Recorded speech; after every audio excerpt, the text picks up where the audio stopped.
কিসের অহংকার তোমার মিয়া? কিসের অহংকার? এত অহংকার আর দাম্ভিকতা নিয়ে কিসের হাঁটা? কি অহংকার করার কি আছে? তুমি তোমার পা দিয়ে জমিন ফাটাতে পারো না, তুমি লাফিয়ে পাহাড়ের সমান উঁচু হতে পারো না, তো অহংকার কিসের তোমার? অহংকার সাজে একজনের, তিনি কে? এজন্য আল্লাহ বললেন বিনয়ী হও, নম্রভাবে চলাফেরা করো, ভদ্রভাবে হাঁটো। কিসের তোমার অহংকার? মানুষের কখনো অহংকার থাকতে পারে? সামান্য তুচ্ছ পানি থেকে আমাদের সৃষ্টি, ওই তুচ্ছ পানির সৃষ্টি মানুষ দুনিয়াতে আসার পরে দুর্বল, গায়ে কোনো জামা ছিল না, কাপড় ছিল না, গায়ে শক্তি ছিল না। ছিল? দুনিয়াতে যখন আসছেন এখন তো বাহাদুরি দেখান, ওই সময় বাহাদুরি ছিল নাকি? এখন কয় সব আমার, আমার ক্ষমতা খায়া ফেলামো আমি।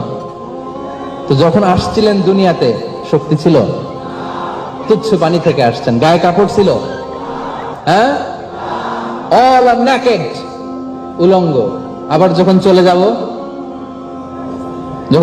কি কি নিয়ে যাবেন? কাফনের পকেটে করে নিবে।